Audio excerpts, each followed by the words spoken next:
Selamat berjumpa kembali di Durmita LG Channel. Dalam video ini kita membahas jurnal khusus pembelian dan jurnal khusus pengeluaran kas. Video ini adalah merupakan lanjutan dari video sebelumnya. Dalam video sebelumnya kita sudah membahas jurnal khusus perusahaan dagang dan manfaat dari masing-masing jurnal khusus tersebut. Sekarang yang pertama kita bahas jurnal khusus pembelian, praktek jurnal khusus pembelian.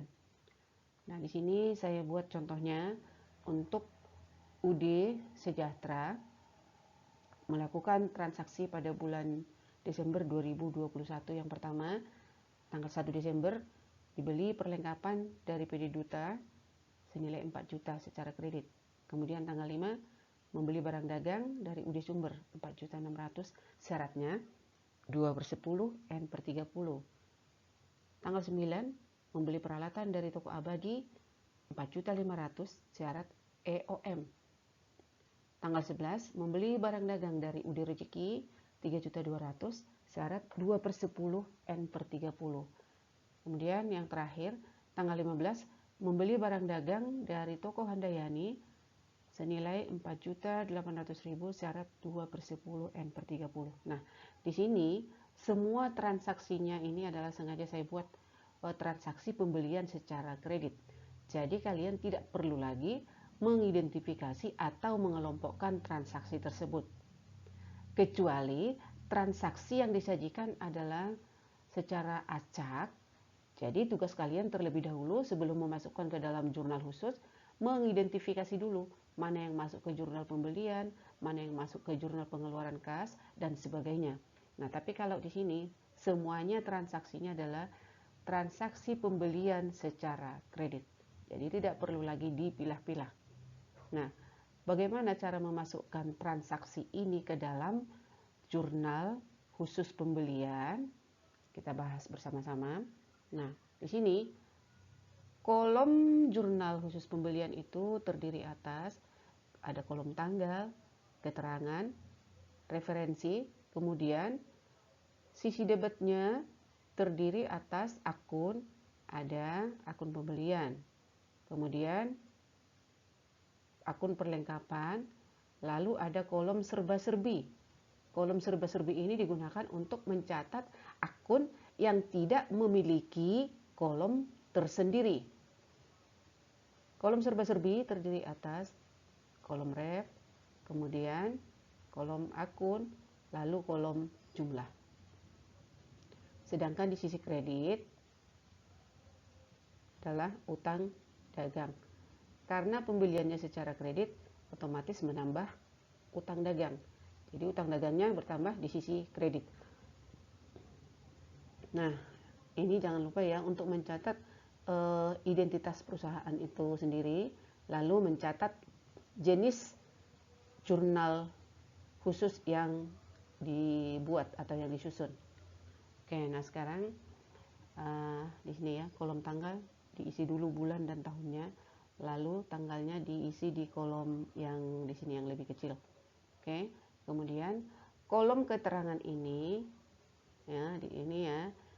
Kolom keterangan yang ditulis adalah nama-nama kreditur atau dari siapa barang dagang ataupun aktiva lain dibeli. Nah, sekarang di sini tanggal 1 dibeli perlengkapan dari PD Duta senilai 4 juta. Nah, jadi kita tulis di sini nama krediturnya PD Duta. Kemudian yang dibeli apa? Perlengkapan. Dibeli perlengkapan, kita masukkan ke dalam kolom perlengkapan. Nominalnya sini di debit perlengkapan 4 juta, lalu di sisi kredit utang dagang 4 juta. Itu untuk yang tanggal 1. Tanggal 5 membeli barang dagang dari UD Sumber. Nah, tuliskan di sini di tanggal 5 UD Sumber krediturnya. Nah, karena yang dibeli adalah barang dagang, masuk ke kolom pembelian. Di kolom pembelian nilainya berapa tadi yang dibeli? 4.600.000. Di sini pembelian 4.600.000, utang dagang 4.600.000. Lalu tanggal 9. Tanggal 9 apa? membeli peralatan dari toko Abadi senilai 4.500.000 syarat EOM. Nah, di sini tanggal 9 tuliskan nama krediturnya toko Abadi. Yang dibeli itu adalah peralatan, sedangkan kolom peralatan di sini tidak ada, sehingga kita masukkan di kolom serba-serbi dengan mencatat nama akunnya. Nih, peralatan, nilainya berapa? 4.500.000. Di sini jumlahnya 4.500.000. Lalu di kolom utang dagang diisi 4.500.000. Tanggal berikutnya, tanggal 11, membeli barang dagang dari UD Rezeki senilai 3.200.000. Nah, di sini masukkan tanggal 11 UD Rezeki, masukkan di kolom pembelian karena yang dibeli barang dagang senilai 3.200.000 ini ya. Lalu utang dagang 3.200.000. Lalu tanggal 15, transaksi yang terakhir untuk jurnal khusus pembelian, membeli barang dagang dari toko Handayani. Ini tanggal 15. Tuliskan di sini toko Handayani. Yang dibeli adalah barang dagang senilai 4.800.000, sehingga masuk di kolom pembelian 4.800.000. Lalu utang dagang 4.800.000. Setelah semua transaksi ini dimasukkan ke dalam kolom jurnal khusus pembelian, lalu jumlahkan tiap-tiap akun. Nah, di sini pembelian dijumlahkan semuanya, nilainya 12.600.000. Di kolom perlengkapan ini hanya satu kali transaksi saja, tinggal turunkan aja, nilainya 4 juta. Lalu yang di kolom serba-serbi juga hanya satu aja peralatan, tinggal turunkan saja 4.500.000. Nah, di sini jumlah utang dagangnya 21.100.000 harus sama dengan nilai-nilai yang ada di sisi debit, yaitu yang ada di kolom serba-serbi 4.500.000, kemudian perlengkapan 4 juta, pembelian 12.600.000. Jadi 12.600.000 tambah 4 juta tambah 4.500.000 sama dengan 21.100.000. Jadi sama dengan yang ada di sisi kredit, yaitu utang dagang.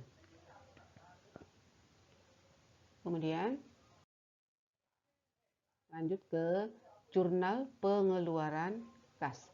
Jurnal pengeluaran kas itu fungsinya untuk mencatat transaksi yang mengakibatkan kas berkurang atau pengeluaran uang tunai. Nah, contohnya di sini pada bulan Desember perusahaannya sama, UD Sejahtera, melakukan transaksi sebagai berikut. Nah, di tanggal 1 Desember membayar beban angkut pembelian 500.000, tanggal 5, tanggal 8, tanggal 20, tanggal 24, ada 5 transaksinya. Semua transaksi ini sudah saya buat adalah tentang pengeluaran uang tunai. Jadi dicatat semuanya di jurnal khusus pengeluaran kas. Tidak perlu dikelompokkan atau diidentifikasi lagi. Nah, bagaimana caranya mencatat transaksi tersebut ke dalam jurnal khusus pengeluaran kas? Kita kerjakan. Jangan lupa untuk menuliskan identitasnya, lalu jenis jurnal khususnya. Kolom jurnal khusus pengeluaran kas terdiri atas tanggal, ini sudah bukan merupakan hal baru ya, keterangan, kolom referensi, kemudian yang di sisi debit terdiri atas ini utang dagang, kemudian akun pembelian, lalu kolom serba-serbi. Kolom serba-serbi ini digunakan untuk mencatat akun yang tidak memiliki kolom tersendiri dan transaksinya tidak sering ya atau jarang terjadi ya. Kolom serba-serbi terdiri atas kolom rep, kolom akun, dan jumlah.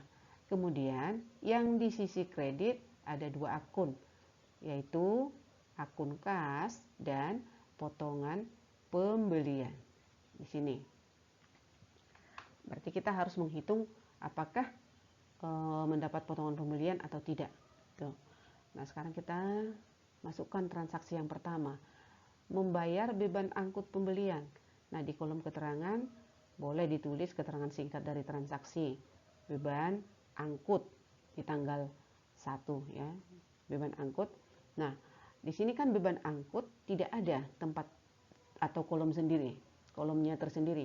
Jadi kita masukkan di kolom serba-serbi di sini beban angkut pembelian jumlahnya 500.000, lalu kas, nah di sisi kredit ya kas berkurang atau di sisi kredit 500.000. Kemudian tanggal berikutnya tanggal 5. Membeli barang dagang dari toko makmur 1 juta tunai. Tanpa disebut juga tunai, dia sudah pasti tunai karena kan di pengeluaran kas. Nah, di sini tanggal 5 dibeli dari toko makmur. Karena yang dibeli barang dagang masuk di kolom pembelian. Jadi pembelian di sini 1 juta, kas di kredit 1 juta. Kemudian tanggal 8, membeli barang dagang dari toko Kartika. Yang dibeli barang dagang, membeli perlengkapan dari toko Kartika 1.500.000. Ini tanggal 8, toko Kartika. Nah, masuk di kolom serba-serbi. Karena kolom untuk perlengkapan tidak ada. Jadi masuk di kolom serba-serbi dengan menuliskan nama akunnya, perlengkapan, nilainya atau jumlahnya 1.500.000. Kemudian kas 1.500.000 di sisi kredit. Lalu tanggal 20, melunasi utang dagang kepada UD Rejeki atas transaksi tanggal 11 Desember. Berarti ini sudah masuk sebelumnya ya, sudah dicatat di dalam jurnal khusus pembelian. Apa transaksi tanggal 11 Desember? Kita lihat. Nah, di sini tanggal 11 Desember membeli barang dagang dari UD Rejeki. Nilainya 3.200.000. Syarat 2/10 N/30. Nah, dibeli tanggal 11, dibayar tanggal 20. Syaratnya 2/10 N/30. Jika dilunasi dalam jangka 10 hari, dapat potongan 2%. Dari tanggal 11 ke tanggal 20 baru 9 hari. Berarti masih mendapat potongan 2%. Ini ya, 2% dari 3.200.000. 2% dari 3.200.000 sama dengan 64.000. Jadi di sini potongan pembeliannya dapat 64.000. Jadi kas yang harus dikeluarkan atau kasnya berkurang 3.200.000 dikurangi 64.000. Jadi kas yang berkurang adalah 3.136.000. Utangnya berkurang 3.200.000, potongan pembelian bertambah 64.000, kasnya berkurang 3.136.000. Kemudian tanggal 24 di sini melunasi utang dagang kepada toko Handayani atas transaksi tanggal 15 Desember. Dikurangi retur pembelian 300.000. Transaksi mengenai pengembalian barangnya terjadi tanggal 17 Januari. Ini nanti akan terlihat di dalam jurnal umum ya, dalam jurnal umum. Tapi sudah diinformasikan di sini supaya tidak bingung. Oke. Nah, kita lihat transaksi tanggal 15 Desember untuk toko Handayani. Oke, di sini. Tanggal 15 Desember dibeli barang dagang dari toko Handayani nilainya 4.800.000, syarat 2/10 N/30. Nah, 4.800.000 tetapi dikurangi retur pembeliannya 300.000. Nah, berarti tadi yang tadinya utangnya 4.800.000 dikurangi 300.000, Berarti sisa utangnya adalah sisa 4.500.000. Makanya di sini tanggal 24 untuk toko Handayani, utang dagangnya di sini ya. Karena dibayar ya berarti berkurang 4.500.000. Nah, ini ya, sisanya 4.500.000. 2/10 N/30 dibeli tanggal 15, dibayar tanggal 24. Masih dapat potongan enggak sesuai dengan syarat ini? 2/10 N/30 dari tanggal 15 ke tanggal 24 baru 9 hari, berarti masih dapat potongan 2%. 2% dari 4.500.000 nilainya 90.000. Jadi karena mendapat potongan 90.000, maka jumlah yang harus dibayarkan adalah 4.410.000. Jadi untuk tanggal 24 ini dibayar utang dagang kepada toko Handayani 4.500.000 lunas, sedangkan kas yang berkurang 4.410.000 dan potongan pembelian bertambah 90.000. Dengan demikian, semua transaksinya sudah masuk ke dalam jurnal khusus pengeluaran kas. Setelah masuk semua, baru kita jumlahkan. Utang dagang yang didebet jumlahnya 7.700.000, pembelian 1 juta, kemudian kolom serba-serbi terdiri atas beban angkut pembelian dan perlengkapan, nilainya 2 juta, lalu kas dijumlahkan, jumlahnya 10.546.000 dan potongan pembelian 154.000. Nah, berarti di sini jumlah yang didebet 7.700.000 tambah 1 juta tambah 2 juta. Nilainya adalah 10.700.000. Dan yang di sisi kredit, kas dengan potongan pembelian 10.546.000 ditambah 154.000, nilainya sama dengan 10.700.000. Jadi antara sisi debit dengan sisi kreditnya sudah seimbang. Sampai di sini pembahasan kita, semoga bisa dipahami. Sekian dan terima kasih.